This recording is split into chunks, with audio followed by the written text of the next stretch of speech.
إن الحمد لله الأكرم الذي خلق الإنسان وكرم وعلمه من البيان ما لم يعلم فسبحان الذي لا يحصى امتنانه باللسان ولا بالقلم ونشهد أن لا إله إلا الله الحي القيوم الذي لا تأخذه سنة ولا نوم ونشهد أن سيدنا وسندنا ونبينا وشفيعنا وحبيبنا وطبيبنا وطبيب أرواحنا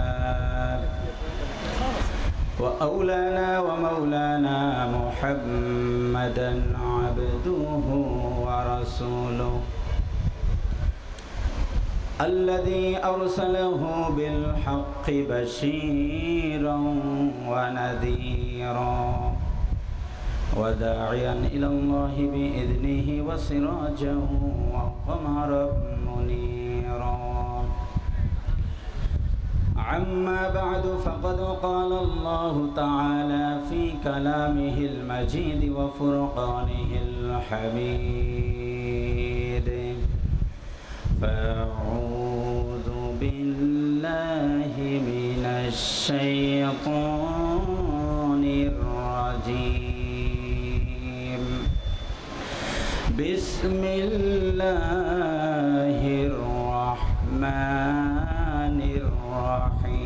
الرحيم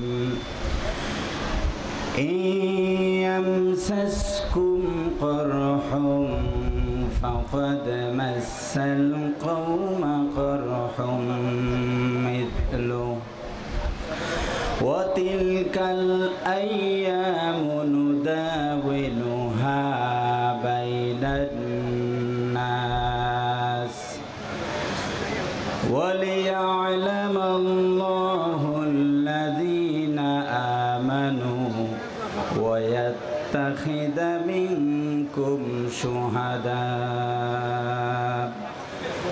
والله لا يحب الظالمين سمعنا وأطعنا يا رب العالمين وقال تعالى في شان حبيبي محمد صلى الله عليه وسلم إن الله وملائكته يصلون على النبي يا أيها الذين آمنوا صلوا عليه وسلموا تسليما اللهم صل على محمد وعلى آل محمد كما صليت على إبراهيم وعلى آل إبراهيم إنك حميد مجيد اللهم بارك على محمد وعلى آل محمد كما باركت على إبراهيم وعلى آل إبراهيم إنك حميد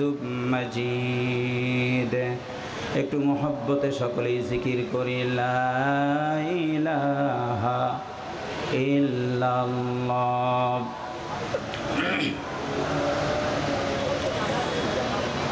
সম্ভব হলে আমরা একটু আওয়াজ বাড়িয়ে পড়ি লা ইলাহা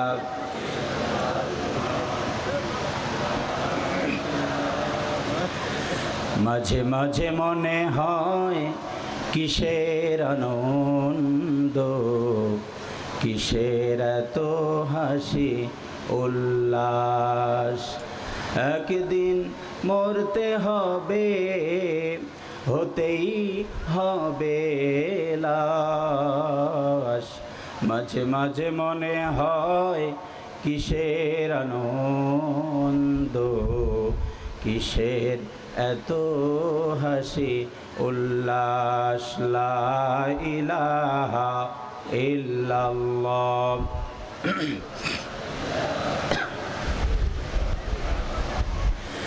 লা ইলাহা ইল্লাল্লাহ মুহাম্মাদুর রাসূলুল্লাহ সাল্লাল্লাহু আলাইহি ওয়াসাল্লাম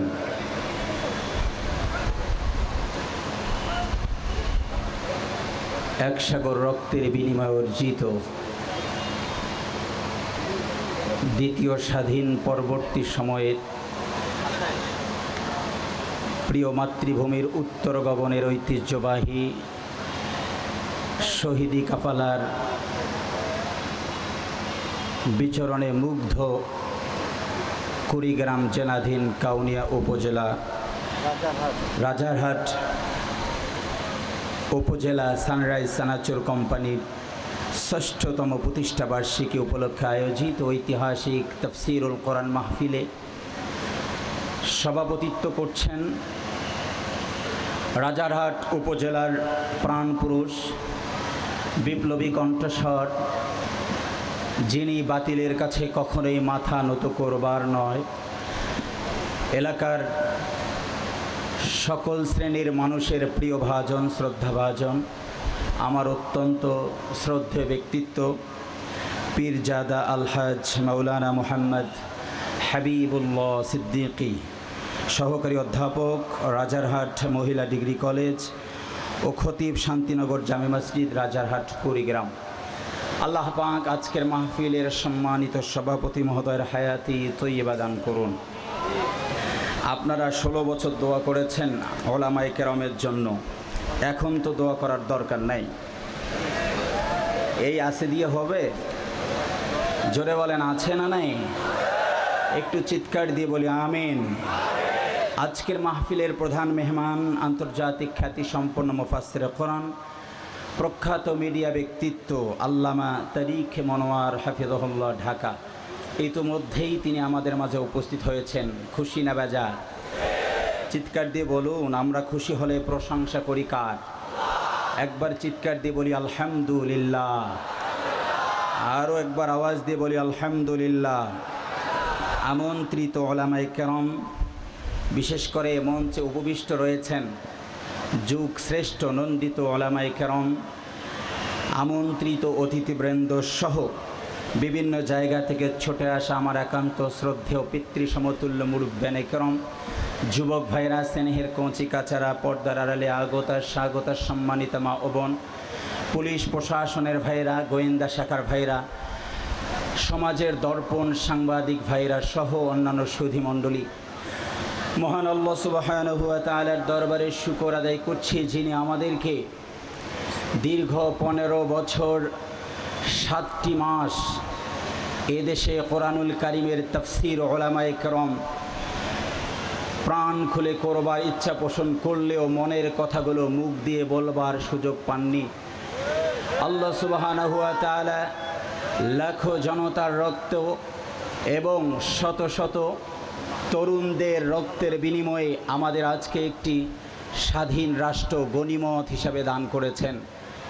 সুতরাং এই উর্বর ভূমিতে যে আল্লাহ পাক আমাদেরকে আসবার, তাফসীর মাহফিলে বসবার সুবর্ণ সুযোগ দান করলেন, আমরা মস্তক অবনত চিত্তে তার জন্যই শুকর আদায় করছি।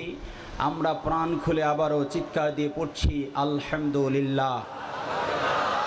আরও একটু বাড়িয়ে বলছি রব্বানা লাকাল হামদ হামদান কাসীরান তাইয়িবান মুবারাকান ফীহ।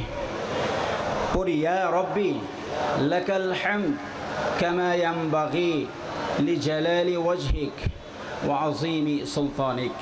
প্রিয় উত্তরাঞ্চলের তৌহিদি জনতা, আপনারা কেমন আছেন?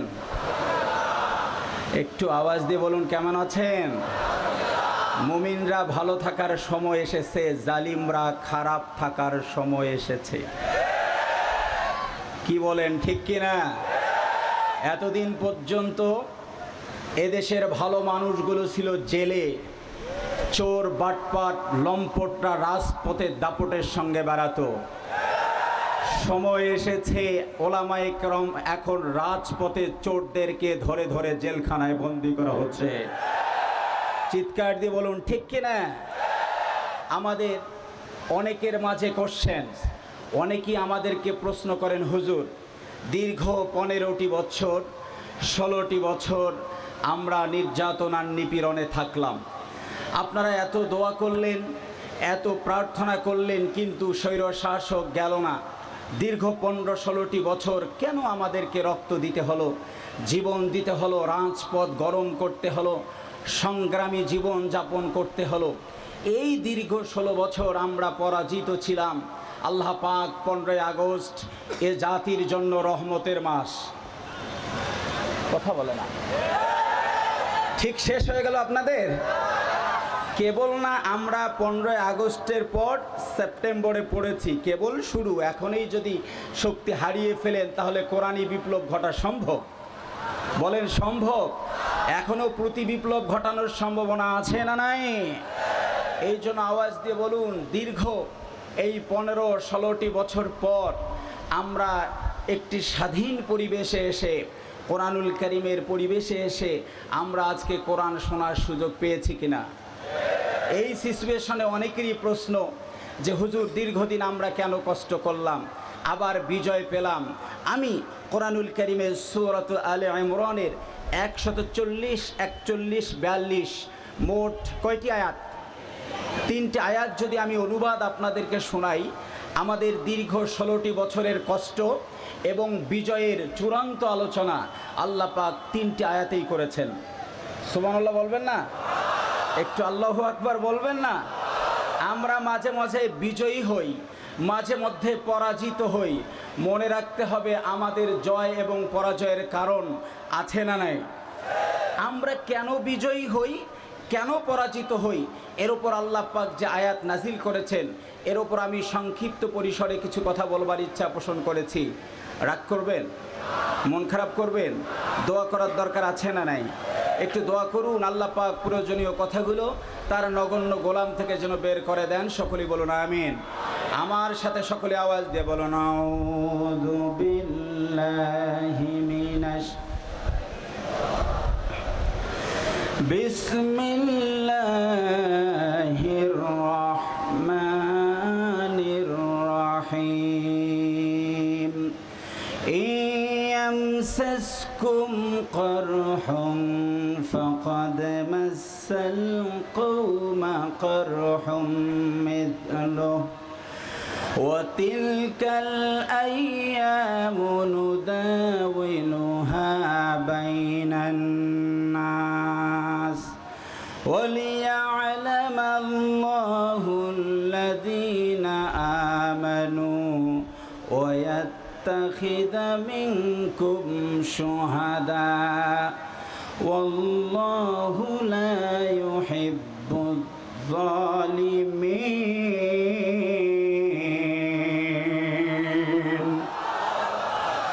আল্লাহ রাব্বুল আলামিন পৃথিবীর সব মুমিনগুলোকে ডাক দিয়ে বলেন, পৃথিবীর মুমিনরা, উহুদের ময়দানকে কেন্দ্র করে আল্লাহ আয়াত নাজিল করে দিলেন, হে রাসূল আপনার উম্মতদেরকে আপনি জানিয়ে দেন, ইয়ামসাসকুম করহুন ফাকাদ মাসাল কওমা করহুম মিসলু। ও রাসূল, এই যে উহুদের ময়দানে আপনি সাময়িক পরাজয় বরণ করলেন, টেনশন নাই, মনে রাখবেন এই পরাজয় থাকবে না।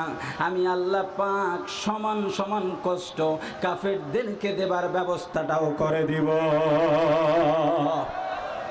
ওরা আমাদেরকে যেমন কষ্ট দিয়েছে, এখন ওদের কষ্টগুলো তেমন হচ্ছে, ঠিক কিনা? ওরা যেমন আমাদের মুখ বন্ধ করতে চেয়েছে, আমাদের 5 জন আলেমকে এক জায়গায় হতে দেয়নি, আজ ওরা 5 জন এক জায়গায় হতে পারছে না। চিৎকার দিয়ে বলুন ঠিক কিনা? ভাই আমার আর পারবে না, বলি ইনশাআল্লাহ। আরো জোরে বলি না? আল্লাহ রাব্বুল আলামিন বলেন, রাসূল হে, ওয়াতিলকাল আইয়ামু নুদাবিলুহা বাইনান নাস, মানুষের মাঝে আমি আল্লাহ রাব্বুল আলামিন এই পথ পরিবর্তন করে দেই, তার কারণ আছে।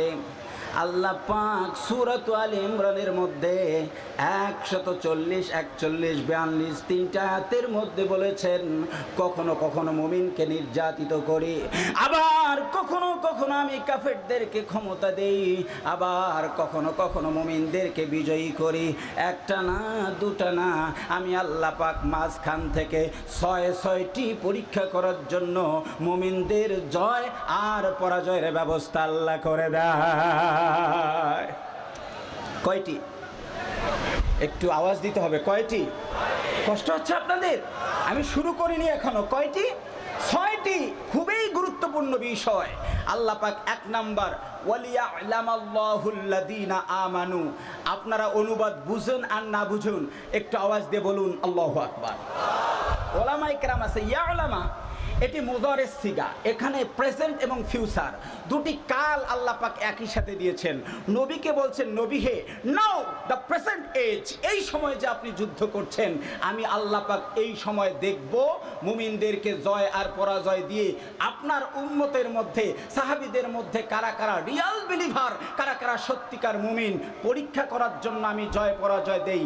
আবার যেহেতু ইয়ালামা এটি মুজারের সিগা, আল্লাহ বলছেন কিয়ামতের পূর্ব পর্যন্ত পৃথিবীতে যত মুমিন আসবে আমি তাদেরকেও জয় আর পরাজয় দিয়ে 1 নাম্বার আমি পরীক্ষা করব এরা মুমিন ছিল না কাফের ছিল। দীর্ঘ 16 বছরে যেভাবে মুমিন চেনা গেছে 5 আগস্টের পর ওইভাবে কিন্তু আর মুমিন চেনা যায় না, ঠিক কিনা? যে মৌলবী ওদের পক্ষে ছিল ওই মৌলবীও গত জুম্মা থেকে মুখ খুলছে। কথা বলেন ঠিক কিনা? মুমিনদের দীর্ঘ পরীক্ষা ছিল, আমরা দেখেছি শাপলা চত্বরে এদেশের হাজারো তালিবুল ইলমদেরকে হত্যা করা হয়েছে। হেফাজতে ইসলামে সেখানে গুলি চালানো হয়েছে, চলছিল পরীক্ষা। ইয়ালামাল্লাহুল্লাযীনা আমানু, আল্লাহ দেখবেন এর মধ্যে কে মুমিন কে কাফের।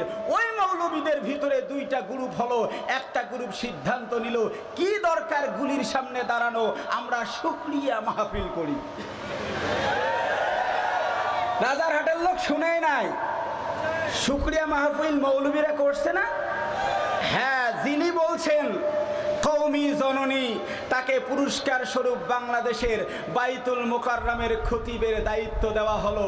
গত জুমায় আপডেট নিউজ, খতিব নাই। কথা বলেন ঠিক কিনা? এই দীর্ঘ পরীক্ষা আমি দ্ব্যর্থহীন কণ্ঠে বলি, ওই হেফাজতের একজন নায়েবে আমির ছিলেন যার নাম হচ্ছে বাবু নগরী রহিমাহুল্লাহ। এই লোকটিকে নির্যাতনার নিপীড়ন করে সর্বশেষ তাকেও শহীদ করে দেয়া হলো। অথচ আল্লাহ পরীক্ষা করে নিলেন মৌলবীদের মধ্যেও ওয়ালিয়ালামাল্লাহুল্লাযীনা আমানু, কারা কারা ঈমানের উপর ইস্তেকামত থাকে আর কারা কারা ইস্তেকামত থাকে না। আমি দ্ব্যর্থহীন কণ্ঠে বলতে চাই, যেই সমস্ত ইমাম, যেই সমস্ত খতিব, যেই সমস্ত হুজুররা এতদিন পর্যন্ত ঈমানের পরীক্ষায় ফেল করেছে, ওই সমস্ত খতিবদের পিছনে বাংলার জমিনার নামাজ পড়বে না, পড়বে না, পড়বে না।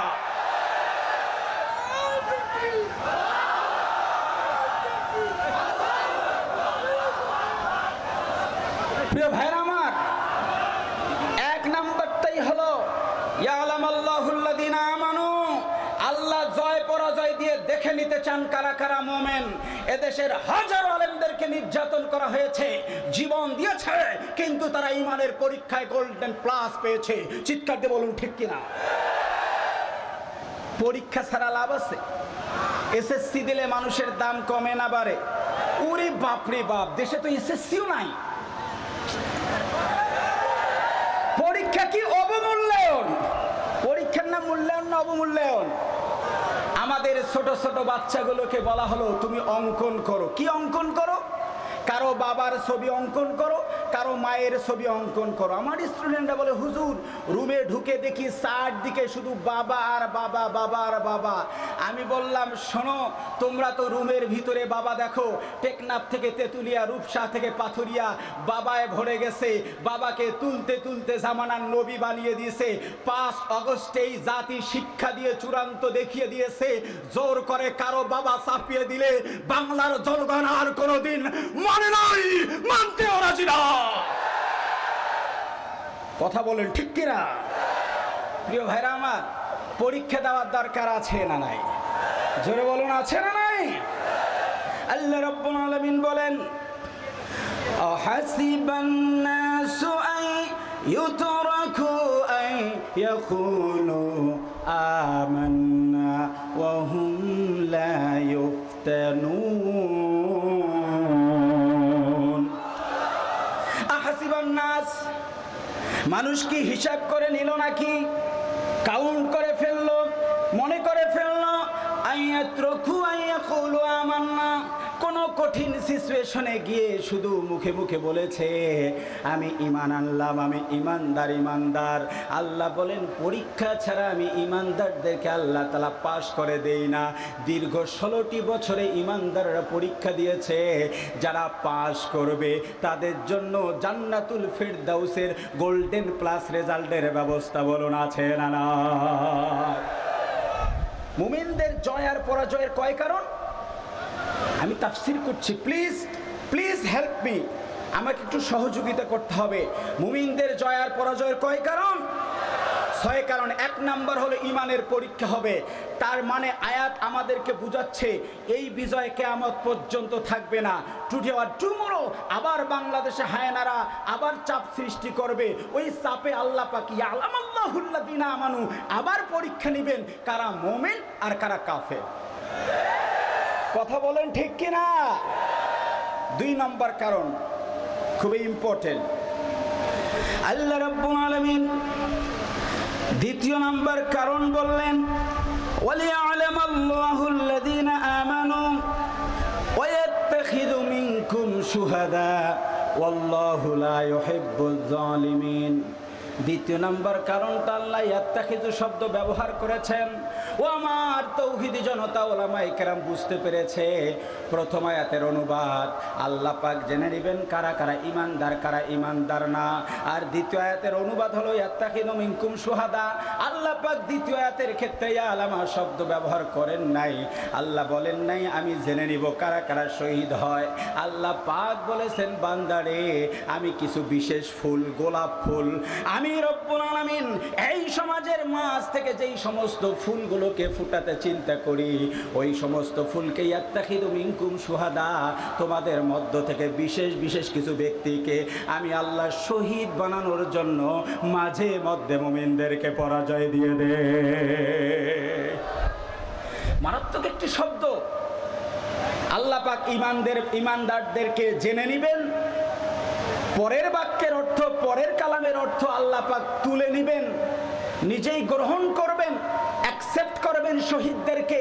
তার মানে কোনো বান্দাবান্দি যখন শহীদ হয়ে যায় আল্লাহ রব্বুল আলামিন সেই বান্দাবান্দিকে নিজের আপন বান্দা করে নিজের কাছে তুলে নিয়ে আল্লাহ রব্বুল আলামিন জান্নাতের উচ্চ মাকাম তাদের জন্য বরাদ্দ করে দেন।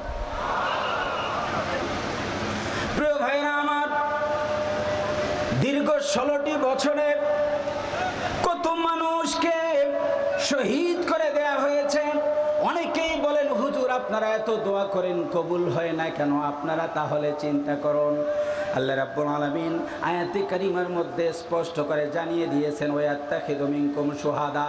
আমি রব্বুল আলামিন শহীদ কারা কারা হবে এটা জানার জন্য মাঝে মধ্যে জয় দেই, মাঝে মধ্যে পরাজয় দেই।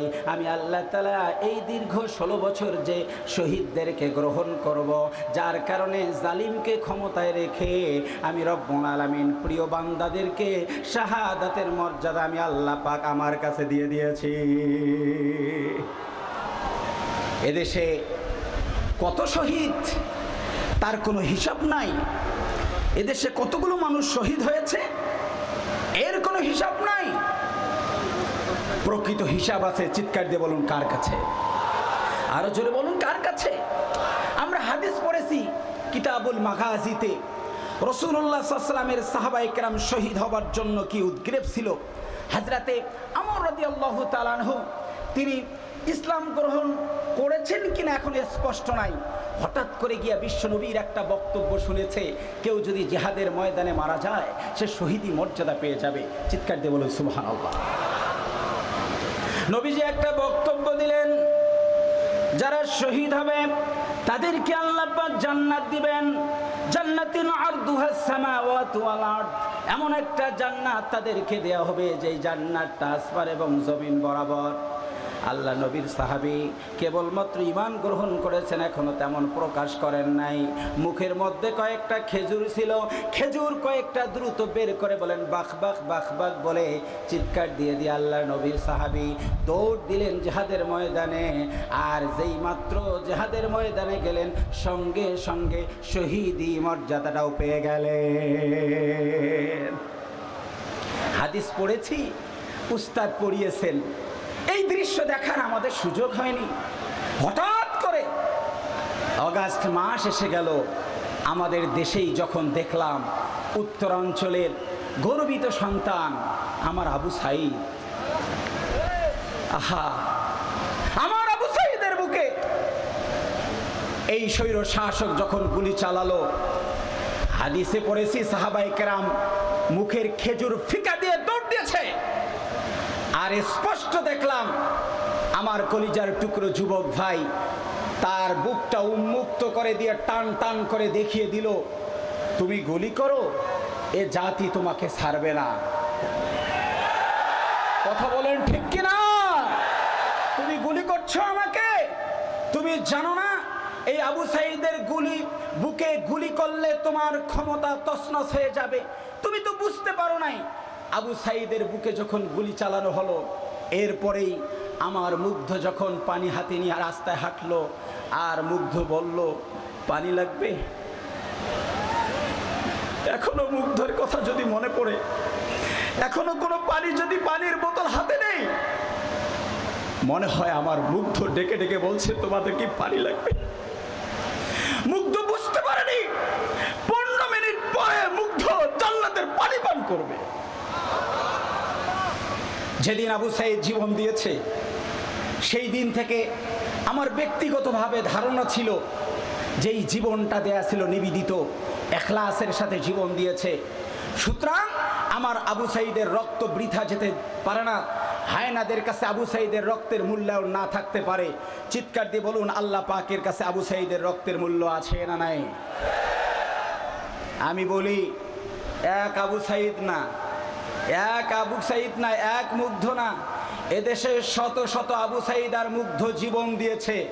আবু সাঈদ আর মুগ্ধরা জীবন দিয়ে মূলত বাংলাদেশের জনগণকে উদ্বুদ্ধ করে গোটা বিশ্বকে নাড়া দিয়ে বলছে, বাংলার জনগণ যেভাবে ঐক্যবদ্ধ হয়েছে, পৃথিবীর যে কোনো প্রান্তে যদি ইসলামের উপর আঘাত আসে, লাখো আবু সাঈদ মাঠে বুক পেতে দিয়ে আল্লাহর দ্বীন কায়েম করে ছাড়বে।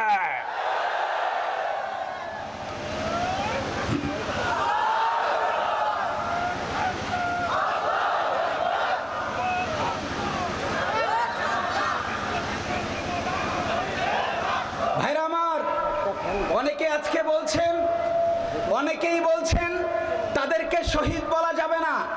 যে বেটা বলবে শহীদ বলা যাবে না, বুঝবেন সে ওদের এবং ইন্ডিয়ার দালাল। চিৎকার দিয়ে বলুন ঠিক কিনা? আবু সাঈদ রাজের শহীদ আল্লাহ পাক কোরআনে বলছেন, ওয়ালা তাকুলু লিমান ইউকতালু ফি সাবিলিল্লাহি আমওয়াত বাল আহইয়াউ ওয়ালাকিন লা তাশউরুন। কোরআনুল কারীমে আল্লাহ রাব্বুল আলামিন সূরাতুল বাকারার 194 আয়াতে বলেন, লা তাকুলু, তোমরা বলবে না, এখনো বলবে না, ভবিষ্যতেও বলবে না, লিমান ইউকতালু ফি সাবিলিল্লাহি আমওয়াত। ওই যে আল্লাহর একটা ইচ্ছা হলো, ইয়াত্তাখিযু মিনকুম শুহাদা, তোমাদের মধ্য থেকে কিছু শহীদ আমি আল্লাহ গ্রহণ করব।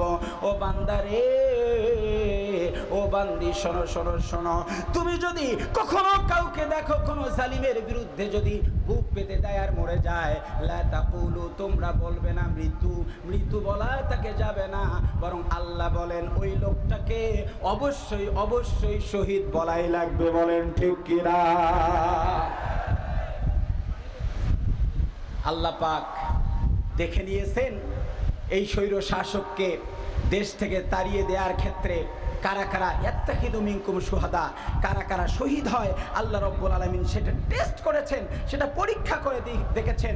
রাসূলুল্লাহ সাল্লাল্লাহু আলাইহি ওয়াসাল্লাম বলছেন যারা শহীদ হয়ে যায় তাদেরকে আল্লাহ সুবহানাহু ওয়া তাআলা স্পেশালি আলাদাভাবে 6টি পুরস্কার আল্লাহ পাক নিজেই শহীদদের জন্য বরাদ্দ করে দেন। চিৎকার দিয়ে বলুন সুবহানাল্লাহ।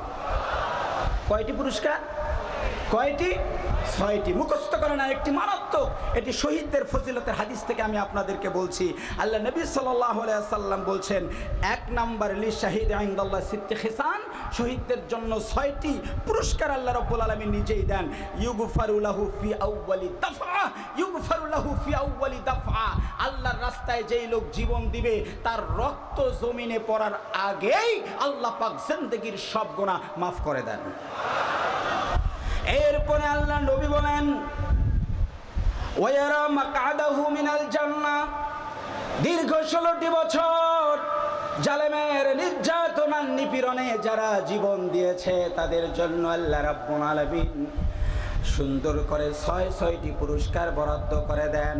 দ্বিতীয় নাম্বার পুরস্কার হলো ওয়ারা মাকআদাহু মিনাল জান্নাহ, এই মাত্র রাজপথে গিয়ে ময়দানে গিয়ে কেউ জীবন দিল, আল্লাহ রাব্বুল আলামিন সঙ্গে সঙ্গে ওই শহীদটা মৃত্যুর সাথে সাথে জান্নাত তার সামনে আল্লাহ পাক দেখার ব্যবস্থা করে দেন।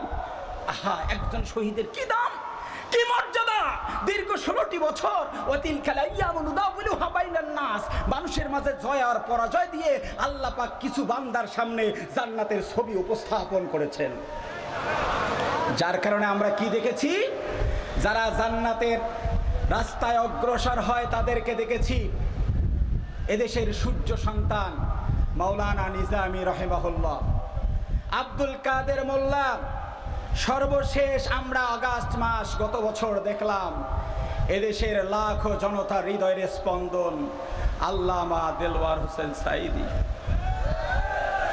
অনেকেই বলেন হুজুর আজকের বিজয়ের দিনে যদি আল্লামা সাঈদী থাকতেন আমরা জেলখানা ভেঙে সাঈদীকে বের করে নিয়ে আসতাম। কথা বলেন ঠিক কিনা? যেই দিন আল্লামা সাঈদী পৃথিবী থেকে বিদায় নেয় ঠিক মাগরিবের পূর্ব লগ্নে একটা মুচকে হাসি দিয়েছে। আমরা বুঝতে পারি নাই হাসির অর্থটা কি ছিল। আমার দৃঢ় বিশ্বাস আমার দেশের যুবকরা আগামীতে আল্লামা সাঈদীর হাসির উপর পিএইচডি করবে।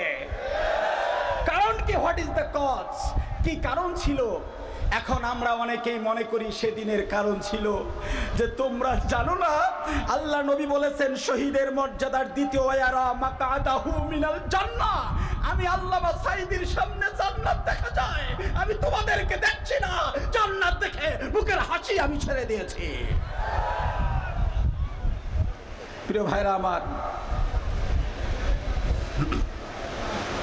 বিরক্ত হচ্ছেন আপনারা? রাগ করতেছেন আমার উপর? দ্বিতীয় নাম্বার, জান্নাতি লোকের সামনে জান্নাত উপস্থাপন করা হয়। এরপরে তৃতীয় নাম্বার ওয়ুজারু মিন আযাবিল কবরি, আল্লাহ নবী বলেছেন তার কবরের আযাবটা আল্লাহ রাব্বুল আলামিন শহীদের জন্য সাথে সাথে মাফ করে দেন। চিৎকার দিয়ে বলুন সুবহানাল্লাহ। ওয়ায়ামানু বিল ফাযাইল আকবার, চতুর্থ নম্বর হলো কিয়ামতের ময়দানের সব কষ্টগুলো আল্লাহ দূর করে দিবেন। ওয়ায়ুদাউ আলা রাসি তাজুল ওয়াকারিল ইয়াকুতু মিনহা খায়রুম মিনাদ দুনিয়া ওয়া মা ফিহা, আল্লাহ নবী বলেছেন কিয়ামতের ময়দানে শহীদদেরকে ডেকে ডেকে আল্লাহ রাব্বুল আলামিন তাদের মাথার উপর একটা নূরের টুপি পরায় দিবে। আল্লাহ পাক নূরের তাজ তাদের মাথায় পরায় দিবে। মিনহা খায়রুম মিনাদ দুনিয়া ওয়া মা ফিহা, এই পৃথিবীর জমিনে যত সম্পদ আছে এই সম্পদের যা দাম, আল্লাহ নবী বলেছেন শহীদের মাথায় যে টুপিটা দেওয়া হবে কিয়ামতের ময়দানে এই টুপিটার দাম গোটা দুনিয়ার থেকে আল্লাহর কাছে অনেক বেশি। এরপরে লাভটা কি? ওয়াতাজাওয়াজু ইসনাইনি ওয়া সাবঈনা যাওজাতাম মিনাল হুরুল আইন, এ যুবক যারা রাজ পথে তোমরা জীবন দিলা, পৃথিবীর মেয়েদের মায়া তোমরা করো নাই, চিন্তা তোমরা করো নাই। আল্লাহ নবী বলেছেন ওই সমস্ত মানুষ যারা শহীদ হয়ে যাবে তাদের জন্য আল্লাহ রাব্বুল আলামিন একটা না দুইটা না, ইউজাউজু ইসনাইনি ওয়া সাবঈনা, তাদের জন্য ৭২ জন আল্লাহ রাব্বুল আলামিন তাদের জন্য ৭২ জন হুরের ব্যবস্থা করবে। হুর দিয়ে আল্লাহ রাব্বুল আলামিন শহীদদেরকে মর্যাদাপূর্ণ করে দিবে। শহীদের এত দাম, এত মর্যাদা, আল্লাহ রাব্বুল আলামিন এই সমস্ত শহীদ বের করে নেবার জন্য আল্লাহ সুবহানাহু ওয়া তাআলা দিয়েছেন। আল্লাহর বক্তব্য হলো ওয়াত্তাখিদা মিনকুম শুহাদা, আমি চাই তোমাদের মধ্য থেকে কিছু শহীদ আমি রব্বুল আলামিন গ্রহণ করব। আমরা দেখেছি দীর্ঘ 16টি বছরে আল্লাহ সুবহানাহু ওয়া তাআলা বেছে বেছে অনেকগুলো শহীদ গ্রহণ করেছেন। অনেকেই বলেন হুজুর আল্লামা সাঈদী বেঁচে থাকলে বিজয় দেখতো। পৃথিবীর জয় বিজয় আমাদের কাছে বড় বিষয় না, আমাদের কাছে বড় বিষয় হচ্ছে পরকালীন জীবনের জয় এবং পরাজয়।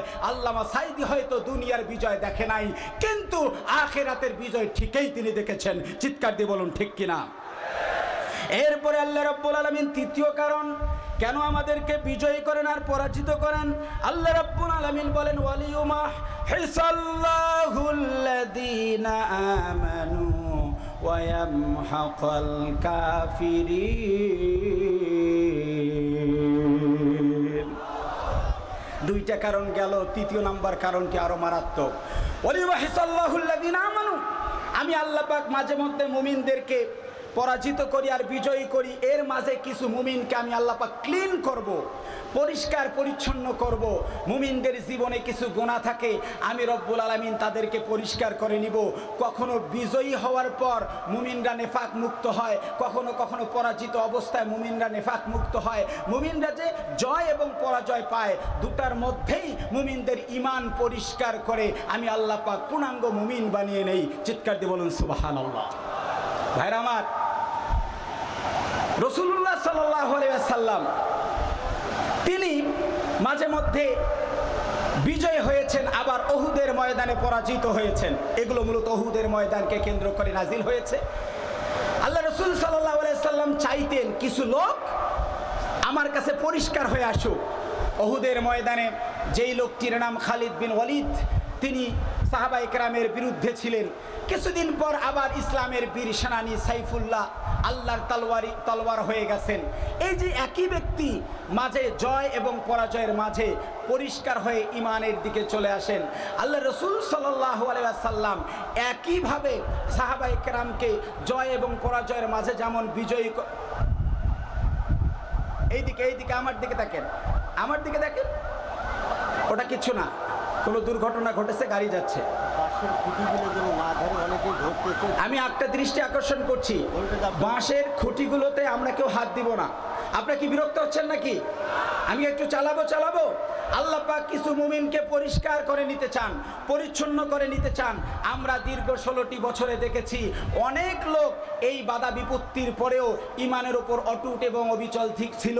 আল্লাহ রাব্বুল আলামিন তাদেরকে পরীক্ষা নিরীক্ষা করে দেখে আল্লাহ রাব্বুল আলামিন তাদের ঈমানকে পরিষ্কার করে দিয়েছেন। তার মানে জয় পরাজয়ের মাঝে আল্লাহ পাক মুমিনদেরকে পরিষ্কার করে জান্নাত দিতে চান। চিৎকার দিয়ে বলুন সুবহানাল্লাহ। এই জন্য ইসলামের নেতৃত্বে স্থানীয় যারা থাকবে তাদের উচিত হলো জয় পরাজয়ের মাঝে কোনো মানুষ যদি সারেন্ডার করে, কোনো মানুষ যদি আত্মসমর্পণ করে, তাহলে ওই লোকটাকে পরিষ্কার পরিচ্ছন্ন হতে দিতে হবে।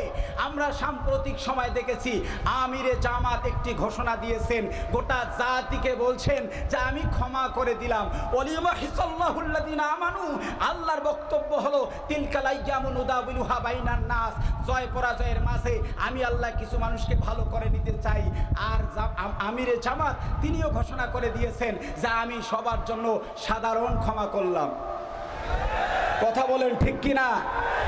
এই কথা নিয়ে একটি পক্ষ আবার ঘোলা পানিতে মাছ শিকার করতে চায়। জোরে বলেন ঠিক কিনা? আমি তাদেরকে বলছি ঘোলা পানিতে মাছ শিকার করার কোনো সুযোগ নাই। আমিরে জামাতের বক্তব্য বুঝতে গেলে আপনাদেরকে আরো কমপক্ষে 50 বছর পড়াশোনা করা লাগবে। কথা বলেন ঠিক কিনা? তাহলে তিনি কেন বলেছেন? ফেসবুকে দেখলাম কেউ 10টি 11টি 12টি কারণ বলেছে। আমার অ্যানালাইসিস হলো একটি কারণ। কয়টি? বলবো বলবো বলবো বলবো আচ্ছা বলেন তো আমাদের নেতার নাম কি? আমাদের আদর্শ ডক্টর শফিকুর রহমান না মুহাম্মদ সাল্লাল্লাহু আলাইহি সাল্লাম? আমরা কোনো বাবার আদর্শ মানি না, আমরা কোনো নেতার আদর্শ মানি না, আমরা মানি মুহাম্মদ। বলেন মুহাম্মদ। আমার রাসূল সাল্লাল্লাহু আলাইহি সাল্লাম তার বিজয়ের পর তিনি যেই ডিক্লারেশন দিয়েছে, এই ডিক্লারেশন দেওয়ার পর কার মন খারাপ হলো ভালো হলো এটি ডাক্তার শফিকুর রহমান দেখেন নাই। তিনি দেখেছেন আমার আদর্শ কোনো নেতা না, জনগণ না, বিশ্বনবী যা করেছেন আমিরে জামাত জাতির জন্য তাই ঘোষণা করেছেন। বুঝতে হবে, বুঝতে হবে মুসলমান। আমিরে জামাত আপনা আপনি দেন নাই। আওয়াজ দিয়ে বলেন তো বাংলাদেশের জনগণের উপর নির্যাতন বেশি হয়েছে না মক্কায় সাহাবীদের উপর বেশি হয়েছে? নিশ্চয়ই সাহাবীদের উপর বেশি। এত নির্যাতনের পরে বিশ্বনবী যদি সাধারণ ক্ষমা দিতে পারেন তাহলে আমিরে জামাত কেন দিতে পারেন না? কথা বলেন ঠিক কিনা?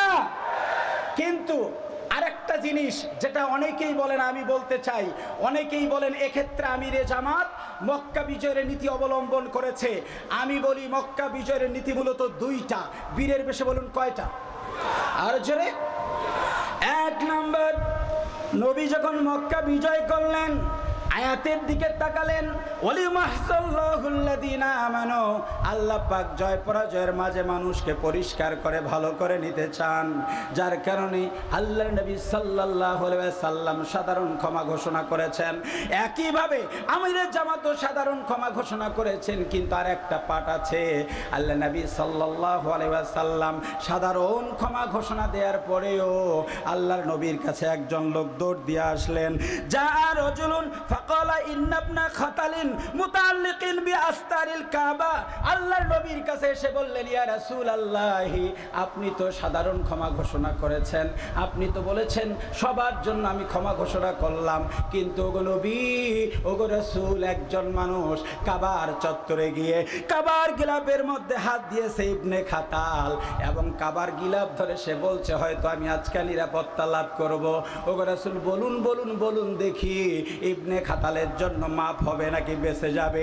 আল্লাহ নবী বললেন, ফাকতুলুহু, যাও যাও যাও, আমি ক্ষমা করেছি ঠিকই, কিন্তু কয়েকজন মানুষকে আমি নবী আজকের দিনেও ক্ষমা করি না।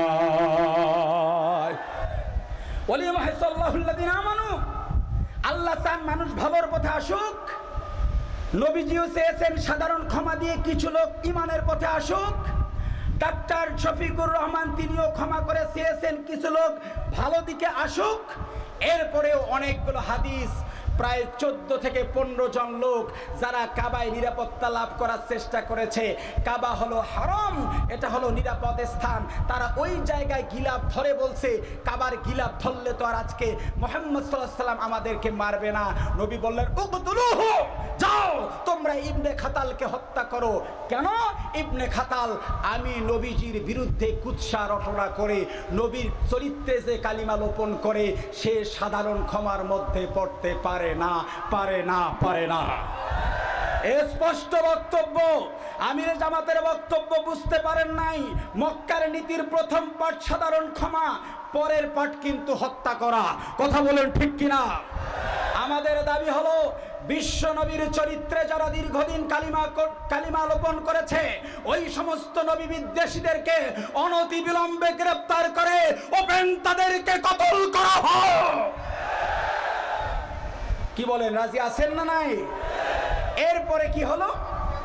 14 থেকে 15 জন যাদেরকে ক্ষমা করা হয় নাই, সাধারণ ক্ষমার মধ্যে পড়ে না। সময় কম, আমি বিস্তারিত বলছি না কার কি দোষ ছিল। সামারাইজ যদি করি তাহলে অর্থ হবে কারো অপরাধ ছিল সে হত্যা করেছে, কারো অপরাধ ছিল সে নির্যাতন করেছে, কারো অপরাধ ছিল নবীর চরিত্রে কালিমা লোপন করেছে, কারো অপরাধ ছিল জনগণের মাল সে ভক্ষণ করেছে। আমি 14-15 জনের অপরাধ হিসাব করে দেখেছি, এমন কোনো অপরাধ নাই যেই অপরাধ আওয়ামী লীগের লোকজন বাংলাদেশে করে নাই। কথা বলেন ঠিক কিনা? স্পষ্ট বক্তব্য। আমিরে জামাত পলিটিক্যাল পার্টি হিসাবে ক্ষমা করেছে, কিন্তু যারা নির্যাতন করেছে, জনগণের টাকা লুটপাট করেছে, যারা নিপীড়ন চালিয়েছে, আজ হোক কাল হোক তাদের বিচার বাংলার জমিনে করতে হবে, করতে হবে, করতে হবে।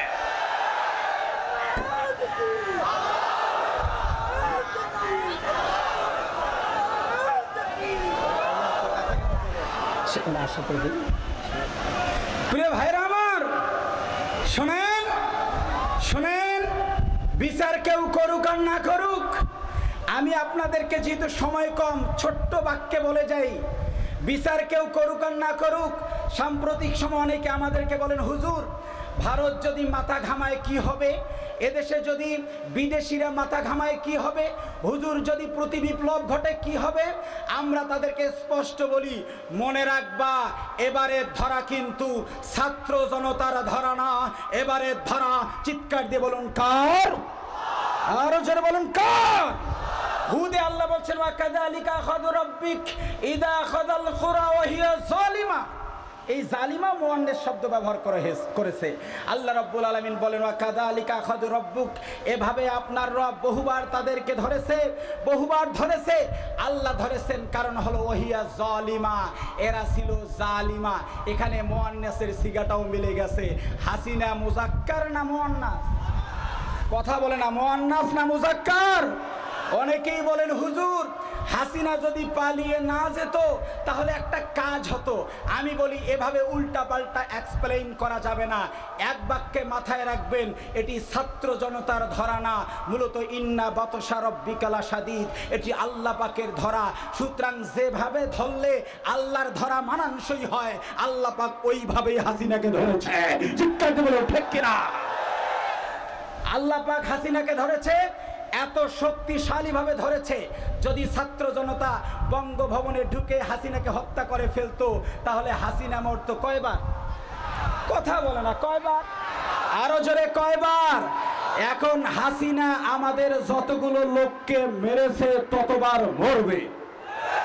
কথা বলুন ঠিক কিনা? গতকালকের আপডেট নিউজ, ওর মামুর বাড়ি কেনা বলছে লারা দিব, কোথায় পড়বে? এখন পড়ছে কোথায়? মামুর বাড়ির লোকজন মহা বিপদে আছে। যেই হাসিনাকে নিয়েছে, সঙ্গে সঙ্গে ওই দেশের তরুণরা আমাদের দেশের তরুণদের মতো আন্দোলন শুরু করেছে। তারাও বুক পেতে দিয়েছে, সেভেন সিস্টার আর বাংলার সেভেন সিস্টার আমরা ইন্ডিয়ার সাথে রাখবো না, আমরা সেভেন সিস্টারও স্বাধীনতা চাই। কথা বলেন ঠিক কিনা?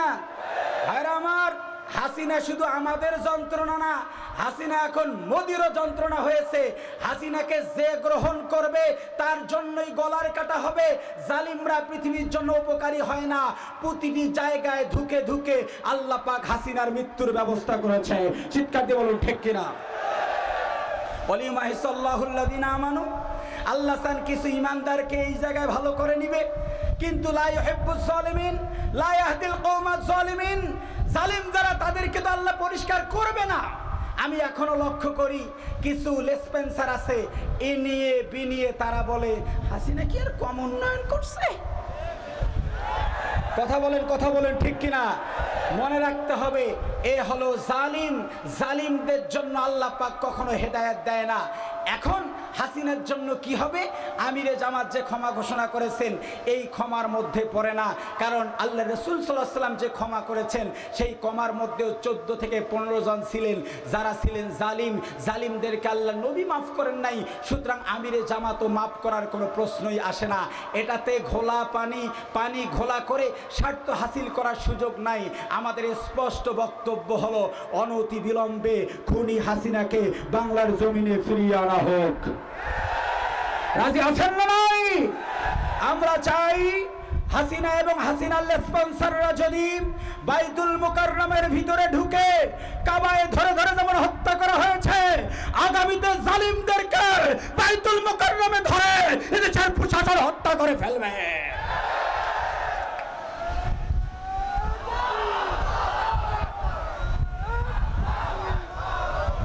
ভাইরা আমার সময় কম, আমি পরবর্তী আলোচনায় যাই। আল্লাহ রাব্বুল আলামিন জয় পরাজয় দেন আমাদেরকে 6টি কারণে। আওয়াজ দিয়ে বলুন কয়টি কারণ? 6টি কারণ। এর মধ্যে তৃতীয় নাম্বার কারণ হলো আল্লাহ পাক কিছু মুমিনকে পরিষ্কার পরিচ্ছন্ন করে নিতে চান, কিছু মুমিনকে জান্নাত দিতে চান। ঠিক একইভাবে উলামায়ে কেরাম সাধারণ ক্ষমা করে সাধারণ যেই লোকগুলো তাদেরকেও জান্নাতে তারা নিতে চান, জান্নাতের দিকে পৌঁছায় দিতে চান। আল্লাহ নবী সাল্লাল্লাহু আলাইহি ওয়াসাল্লাম সাধারণ ঘোষণা করার পরেও আল্লাহ পাক কোরআনুল কারীমে একটা চমৎকার আয়াত দিলেন, আমার সঙ্গে পড়ুন, লা উকসিমু বিহাযাল বালাদ ওয়া আনতা হিল্লুম বিহাযাল বালাদ।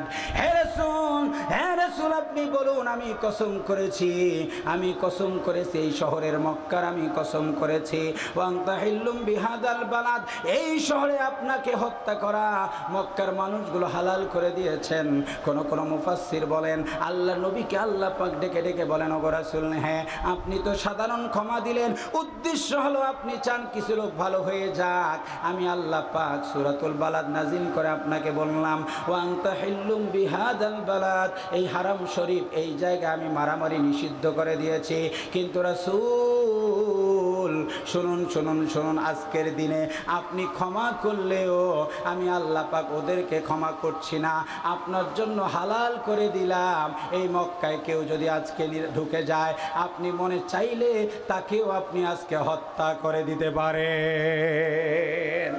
সুতরাং আমিরে জামাতের বক্তব্যের দুটি পাঠ, একটি হলো তিনি সাধারণ ক্ষমা দিয়েছেন, কিন্তু যারা অপরাধী তার পরিবার যদি মামলা করে তাহলে বলুন বিচার হবে কি হবে না? এরপর ওয়াম হাকাল কাফিরিন, চতুর্থ নাম্বার আল্লাহ পাকের উদ্দেশ্য হচ্ছে আল্লাহ রব্বুল আলামিন কাফেরদেরকে ধ্বংস করে দিবেন। প্রিয় দিনী ভাই ও বোনেরা, আমরা লক্ষ্য করছি সাম্প্রতিক সময় 15 আগস্টের আগে যাদের গর্জনার হুঙ্কারে মানুষ রাস্তায় নামতে পারত না, এখন তারা নিচ্ছিন্ন হয়ে যাচ্ছে। ইয়ামহাক শব্দের অর্থ হচ্ছে আল্লাহ পাক কাফেরদেরকে পৃথিবী থেকে একেবারে চিরজনমের মতো নিঃশেষ করে দিতে চায়। দীর্ঘ 16টি বছর বিগত সরকার ক্ষমতায় ছিল, আমার বিশ্বাস কারণ একটাই ছিল আল্লাহ পাক এই দলটিকে পৃথিবী থেকেই মূলত নিচ্ছিন্ন করে দিতে চান। কথা বলেন ঠিক কিনা? কারণ যার বাড়াবাড়ির পরিমাণ যত বেশি তার নিচ্ছিন্ন হওয়াটাও তত বেশি। আমরা দেখেছি নমরুদ ইয়ামহাকাল কাফিরিন একেবারে নিচ্ছিন্ন হয়ে গেছে, ফেরাউন একেবারে নিচ্ছিন্ন হয়ে গেছে। সর্বশেষ আমরা যেই দৃশ্যটা দেখেছি, ইয়াজিদ হোসাইন রাদিয়াল্লাহু তাআলা আনহু তাকে সপরিবারে হত্যা করেছে।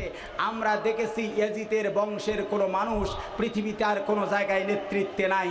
আল্লাহ পাকের চতুর্থ নম্বর কারণ হলো আল্লাহ রব্বুল আলামিন আর ওই সমস্ত কাফেরের বংশে কোনো নেতৃত্ব তৈরি করবে না। আমার দৃঢ় বিশ্বাস দীর্ঘ 16টি বছর যারা নির্যাতন এবং নিপীড়ন চালিয়েছে তাদের বংশে অন্তত আল্লাহ বাংলাদেশে আর কোনো শাসন ক্ষমতা দিবে না ইনশাআল্লাহ। কথা বলেন ঠিক কিনা?